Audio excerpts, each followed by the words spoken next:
E aí, aqui é o Reli, e hoje a gente continua a leitura da nossa querida Constituição Federal, tratando dos municípios, muito importante, hein? Vamos ler o artigo 29, vamos lá? E ele diz o seguinte: o município reger-se-á por lei orgânica, votada em 2 turnos, com um interstício mínimo de 10 dias, e aprovada por 2/3 dos membros da Câmara Municipal, que a promulgará, atendidos os princípios estabelecidos nessa Constituição, na Constituição do respectivo Estado e os seguintes preceitos. Então é importante a gente já fixar no caput do artigo 29 algumas informações essenciais para as nossas provas e concursos. A lei orgânica do município, como é que é feita? Ela é votada em 2 turnos, interstício mínimo de 10 dias entre esses 2 turnos, então não pode ser os 2 turnos no mesmo dia, os 2 turnos um dia depois no dia seguinte, não pode. Tem que ter primeiro turno, 10 dias depois, no mínimo, o segundo turno. E aprovada por 2/3 dos membros da Câmara Municipal. 2/3 é um quórum qualificado, que a promulgará, atendidos os princípios estabelecidos nessa Constituição, na Constituição do respectivo Estado. Aqui é importante a gente notar que a lei orgânica, ou seja, os municípios, não vão ter que obedecer todas as regras estaduais, não. O município tem autonomia.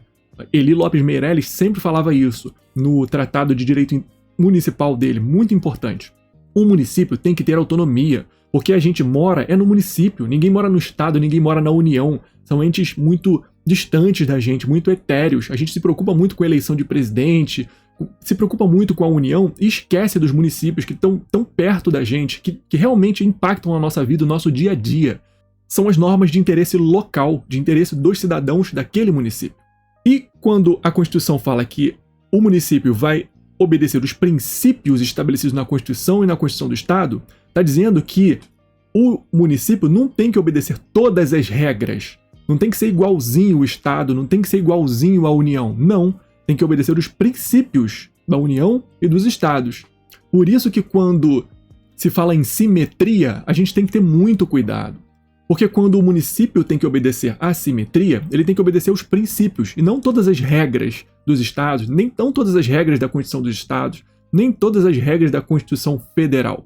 Tem regras na Constituição Federal que só servem para a União, tem regras na Constituição do Estado que só servem para o Estado. Então a gente tem que ter muito cuidado ao aplicar a simetria para o município, para não violar a autonomia deles. O inciso 1 diz o quê? Eleição do prefeito, do vice-prefeito e dos vereadores para mandato de 4 anos, mediante pleito direto e simultâneo, realizado em todo o país. Então aqui a gente tem que a eleição de prefeito, vice e vereadores tem que ser no mesmo dia. Inciso 2. Eleição do prefeito e do vice-prefeito realizado no primeiro domingo de outubro do ano anterior ao término do mandato dos que devem suceder, aplicadas as regras do artigo 77, no caso de municípios com mais de 200 mil eleitores. O que diz o artigo 77? É aquele que fala sobre a eleição do presidente e do vice-presidente da República. Então, para municípios com mais de 200 mil eleitores, mais de 200 mil, tem que ser 200.001 para frente. Então, mais de 200 mil eleitores, não é cidadãos, não é moradores, não é habitantes, não, eleitores, tá? Então, mais de 200 mil eleitores, o município obedece às regras da eleição do presidente, ou seja, pode ter segundo turno. Isso aqui é importante pra caramba. Inciso 3. Posse do prefeito e do vice-prefeito no dia 1º de janeiro do ano subsequente ao da eleição. Então, lembra que a gente falou que a posse do governador é num dia diferente? Que dia é a posse do governador? Emenda Constitucional de 2021, hein? Dia 6 de janeiro. 6 de janeiro. É diferente disso aqui. A do prefeito e do vice-prefeito é dia 1º de janeiro do ano subsequente à da eleição. Muito importante a gente anotar isso, que eu tenho certeza que vai ser cobrado em prova, hein? Inciso 4. Para a composição das câmaras municipais, será observado o limite máximo de... Então aqui são regras muito específicas, eu até deixei diminuído aqui, para a composição de Câmara Municipal. Não tem como memorizar todos eles, ó. 9, 11, 13, 15, 17, 19, 21, 23, 25... Quantos vereadores vai ter o município? São muitas regras. Então, é importante a gente memorizar o mínimo e o máximo. Então, no mínimo 9 vereadores. O mínimo que um município pode ter são 9 vereadores para municípios de até 15 mil. Até 15 mil habitantes. Então, se tiver 14 mil, 11 mil, 15 mil habitantes, 9 vereadores. E o máximo? Qual é o máximo? São 55 vereadores. Então, o município mais populoso, 55 vereadores se tiver mais de 8 milhões de habitantes. 8 milhões de habitantes. Interessante você pegar aí na sua cidade, pega no seu município, lá na Wikipedia tem habitantes do município. Importante a gente notar que aqui são habitantes, não são eleitores, hein? Não são eleitores, não são cidadãos, são habitantes. Então, 55 vereadores, mais de 8 milhões de habitantes. Pega aí a quantidade de habitantes do seu município e vê nessa lista quantos vereadores ele vai ter. Eu fiz isso aqui no meu município, eu moro em Niterói, no Rio de Janeiro, e Niterói tem 515 mil habitantes. Então a gente vê aqui, ó, nessa lista, 500 mil habitantes, onde é que tá? Tá aqui, ó, nos 25 vereadores. Então Niterói tem que ser 25 vereadores. Municípios mais de 450 mil habitantes e de até 600 mil habitantes. Meu município tá aqui. E o de vocês? Comenta aqui embaixo, eu vou gostar de saber. Onde é que vocês moram? Qual é o município de vocês? E quantos vereadores ele tem? Vou gostar de saber. Faz esse exercício aí que vocês vão achar interessante. Então, para o mínimo 9 vereadores, até 15 mil habitantes, e o máximo 55 vereadores, mais de 8 milhões de habitantes. Inciso 5. Subsídios do prefeito, do vice-prefeito e dos secretários municipais, fixados por lei de iniciativa da Câmara Municipal. Lembra que a gente falou que essa norma lá do Estado é bem parecida? Governador, vice-governador e secretários estaduais, lei de iniciativa da Assembleia. Aqui, mesma coisa, subsídio do prefeito, vice-prefeito e secretários, lei de iniciativa da Câmara Municipal. E aquele conjuntinho de artigos que eu falei, né, que eles sempre falam, 37, inciso 11, 39, parágrafo 4º, 152, 153, 153, parágrafo 2º, 1. Então aquelas mesmas normas. Teto constitucional, subsídio, tudo aquilo, imposto de renda, tal. E é importante notar aqui, que eu falei para vocês no vídeo anterior, né? Prefeito, vice-prefeito e secretários. Secretários também, tá? E a lei é lei, não é lei complementar, não é resolução, não é lei delegada, é lei de iniciativa da Câmara Municipal. Inciso 6. O subsídio dos vereadores será fixado pelas respectivas câmaras municipais, em cada legislatura para a subsequente, observado o que dispõe esta Constituição, observados os critérios estabelecidos na respectiva lei orgânica e os seguintes limites máximos. Então, aqui a gente já nota que o subsídio dos vereadores é fixado em uma legislação para a outra, para a seguinte. Não é para a própria legislatura não, tá? De uma legislatura para outra. E quais são os limites máximos? Aí também tem uma regrinha. Município até 10 mil habitantes, 20% dos deputados estaduais. É o mínimo. E municípios mais de 500 mil habitantes, 75% do subsídio dos deputados estaduais. Então aqui, regra para o subsídio máximo dos vereadores. Subsídio máximo dos deputados estaduais é diferente, vocês lembram lá, né? No máximo 75% do subsídio dos deputados federais. Aqui nos vereadores não, a gente tem um escalonamento. Então, até 10 mil, 10 mil e 1 a 50 mil, 50 mil e 1 a 100 mil, 100 mil e 1 a 300 mil, 300 mil e 1 a 500 mil e acima de 500 mil. E vai aumentando, ó, de 20%, 30%, 40%, 50%, 60% e 75%. Chega a 75%, que é o máximo igual o dos deputados estaduais.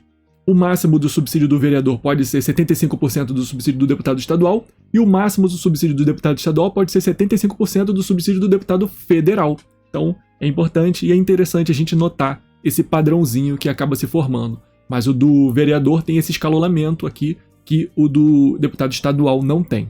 Inciso 7.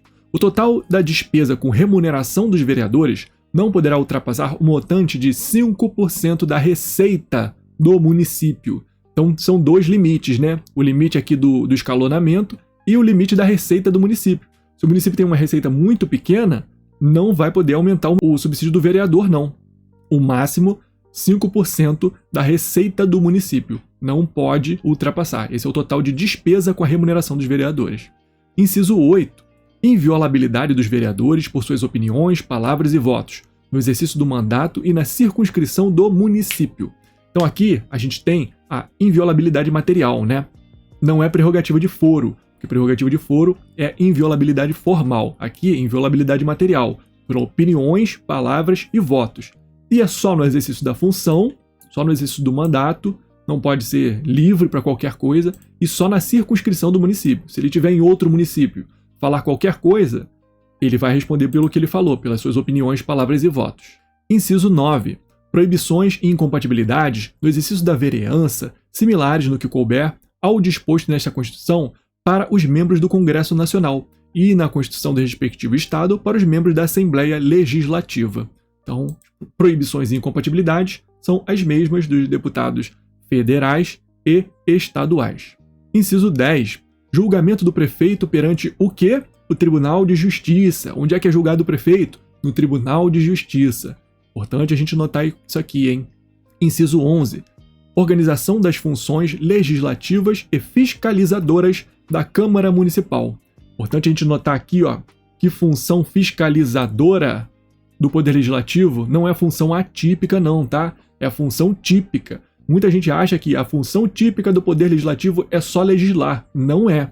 A gente tem, no nosso sistema republicano, duas funções típicas do Poder Legislativo: fiscalizar e legislar. Muitos falam que a função típica mesmo do Poder Legislativo é fiscalizar, não é legislar. Porque se a gente vive num Estado democrático em que a liberdade é a regra, a legislação, ou seja, a limitação da liberdade, legislar significa limitar a nossa liberdade, né? Então, legislar seria a exceção.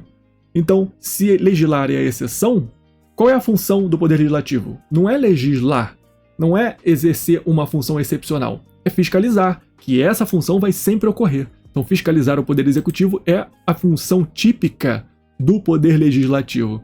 É o que alguns doutrinadores ensinam, mas vamos observar que as funções típicas do Poder Legislativo são duas: legislativas e fiscalizadoras. Inciso 12. Cooperação das associações representativas no planejamento municipal. Então, quando o município for planejar, for fixar o seu planejamento municipal, ele tem que trazer as associações representativas. Inciso 13. Iniciativa popular de projetos de lei de interesse específico do município, da cidade ou de bairros, através de manifestação de pelo menos 5% do eleitorado. Então, iniciativa popular de projetos de lei no município, pelo menos 5% do eleitorado. Não é dos habitantes, não é dos cidadãos, do eleitorado, ok? Inciso 14. Perda do mandato do prefeito, nos termos do artigo 28, parágrafo único. O que diz o artigo 28, parágrafo único? É aquele que diz que perderá o mandato o governador que assumir outro cargo ou função na administração pública direta ou indireta, ressalvada a posse em virtude de concurso público. Então, lembra do governador, né, que pode assumir por concurso público. Artigo 29A. O total da despesa do Poder Legislativo Municipal, incluídos os subsídios dos vereadores e excluídos os gastos com inativos, não poderá ultrapassar os seguintes percentuais, relativos ao somatório da receita tributária e das transferências previstas no parágrafo 5º do artigo 153 e nos artigos 158 e 159, efetivamente realizado no exercício anterior. Então aqui, importante a gente notar, a gente está falando do total da despesa do Poder Legislativo. Não estamos falando do total dos subsídios dos vereadores, mas não, aqui é o total da despesa do Poder Legislativo.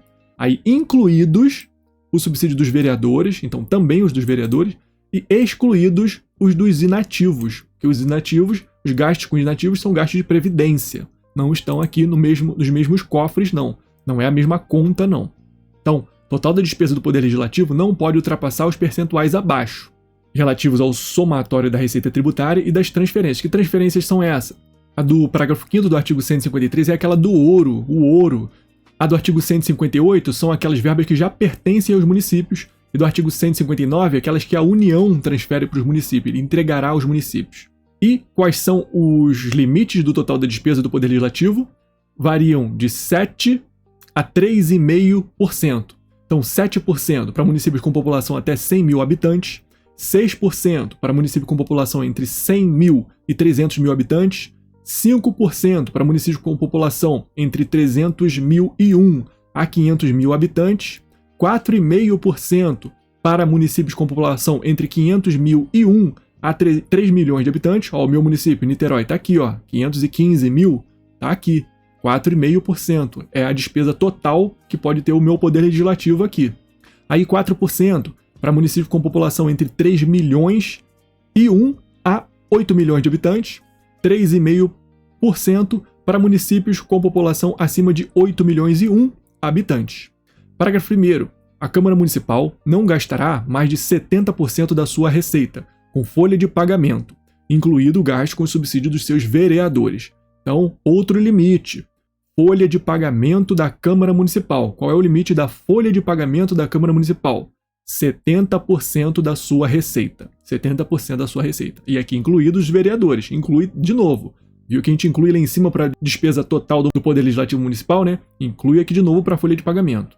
Parágrafo 2º. Constitui crime de responsabilidade do prefeito municipal 1. Efetuar repasse que supere os limites definidos nesse artigo. Inciso 2. Não enviar o repasse até o dia 20 de cada mês. Inciso 3. Enviá-lo a menor em relação à proporção fixada na lei orçamentária. Então, questões de repasse de verbas, né, do prefeito, crime de responsabilidade. Parágrafo 3º. Constitui crime de responsabilidade do presidente da Câmara Municipal o desrespeito ao parágrafo 1º deste artigo, que é o limite com folha de pagamento da Câmara Municipal. Se ele extrapolar o limite de folha de pagamento, ele responde ao presidente da Câmara Municipal, crime de responsabilidade, ok? Artigo 30. Compete aos municípios, inciso 1, legislar sobre assuntos de interesse local.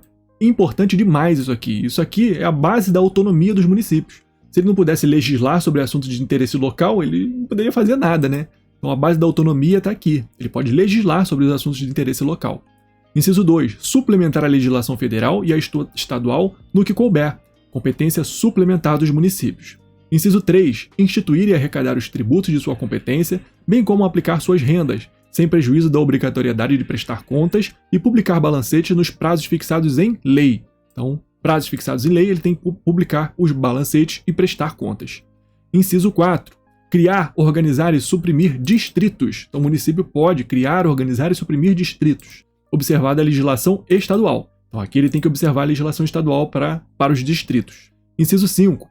Organizar e prestar diretamente ou sob regime de concessão ou permissão os serviços públicos de interesse local, incluído o transporte coletivo, que tem caráter essencial. Então aqui a gente tem duas informações muito importantes. Primeira, que os serviços públicos de interesse local pode ser por concessão ou permissão, não só concessão. E não entra autorização aí na literalidade. Então, concessão ou permissão. Duas modalidades. E o transporte coletivo, a própria Constituição disse que o transporte coletivo é um serviço essencial. Muito importante isso aqui, hein? Quando a gente fala de serviços essenciais, lá para as greves, para a norma de Covid que a gente teve dos serviços essenciais, lembram que não poderiam parar? Aqui a própria Constituição já disse que o transporte coletivo é um serviço essencial. Então isso é muito importante. É um dos poucos serviços que a Constituição fala que tem caráter essencial. Transporte coletivo. Inciso 6. Manter, com a cooperação técnica e financeira da União e do Estado, programas de educação infantil e de ensino fundamental. Isso aqui é muito importante cair em prova direto. Educação infantil e ensino fundamental. Não entra ensino médio, não entra ensino superior. Inciso 7. Prestar, com a cooperação técnica e financeira da União e do Estado, serviço de atendimento à saúde da população. Então, saúde também. Inciso 8. Promover no que couber adequado ordenamento territorial, mediante planejamento e controle do uso, do parcelamento e da ocupação do solo urbano. Inciso 9. Promover a proteção do patrimônio histórico-cultural, observada a legislação e a ação fiscalizadora federal e estadual. Então aqui a gente tem as normas tipicamente municipais, que são estabelecidas e são fixadas no plano diretor do município, na lei orgânica do município, no código de posturas do município. Todas essas normas municipais prevêem exatamente isso aqui. Uso, parcelamento, ocupação do solo urbano, proteção do patrimônio histórico-cultural, todas essas normas de interesse municipal. Artigo 31. A fiscalização do município será exercida pelo Poder Legislativo Municipal, mediante controle externo, e pelos sistemas de controle interno do Poder Executivo Municipal na forma da lei. Que importante, né? A gente estuda lá no direito administrativo, controle da administração, controle externo, controle interno, tá aqui no artigo 31, ó. Controle externo é feito por quem? Pelo Poder Legislativo. Controle interno é feito por quem? Dentro do próprio Poder Executivo. Então, fiscalização do município. E na forma da lei. É a lei que vai dizer. Qual é a lei que diz isso? É a lei orgânica do município, né? Parágrafo 1º.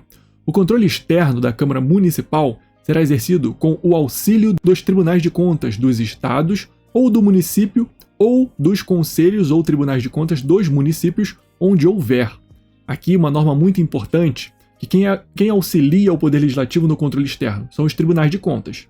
E todos os municípios têm tribunal de contas? Não. Na verdade, a gente vai ver aqui no parágrafo 4º, inclusive, que é vedada a criação de tribunais de contas. Então o município não pode criar tribunal de contas. Só que alguns já tinham tribunais de contas antes da Constituição de 88.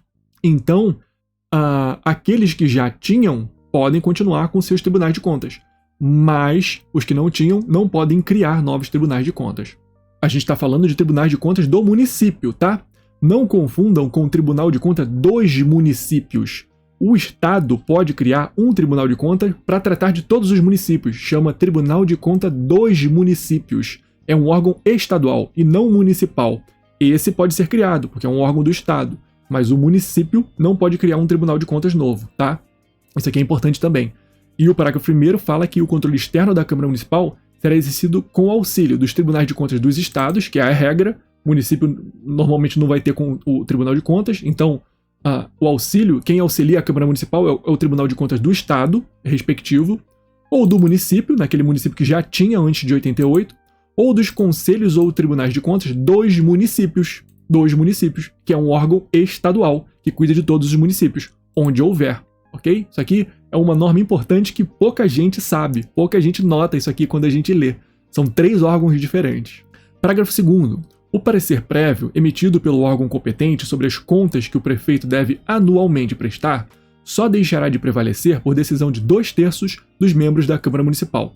Então isso aqui é uma norma de direito financeiro, importante também. O prefeito presta contas anualmente, ok? Então essas contas vão para o Tribunal de Contas, seja dos estados, do município ou dos municípios, e o Tribunal de Contas faz um parecer prévio sobre aquelas contas do prefeito, e depois manda para o Poder Legislativo. Quando essas contas do prefeito chegam no Poder Legislativo para o Poder Legislativo apreciar e julgar, o parecer que o Tribunal de Contas deu sobre aquelas contas do prefeito só vai deixar de prevalecer pelo voto de 2/3 dos membros da Câmara. Então, 2/3 do membro da Câmara é um quórum qualificado aqui para deixar de prevalecer, ou seja, para eles julgarem de forma diferente do que o Tribunal de Contas entendeu sobre aquelas contas do prefeito. Parágrafo 3º. As contas dos municípios ficarão durante 60 dias, anualmente, à disposição de qualquer contribuinte, para exame e apreciação, o qual poderá questionar-lhes a legitimidade nos termos da lei. Então isso aqui é importante também, se você for ver aí no seu município, todo ano ele tem que deixar as contas abertas para você olhar por 60 dias, todo ano, 60 dias. Muito importante, qualquer contribuinte pode ir lá olhar e nos termos da lei. E o parágrafo 4º que eu já falei é vedada a criação de tribunais, conselhos ou órgãos de contas municipais. Então o município não pode criar esse órgão, um órgão municipal, mas o Estado pode criar um tribunal de contas dos municípios, para tratar de todos os municípios daquele estado. Aí ele pode. Então, a partir do próximo vídeo, a gente vai tratar do artigo 32 em diante, do Distrito Federal e dos territórios. Deixa o vídeo aqui do lado e a gente se vê lá, hein?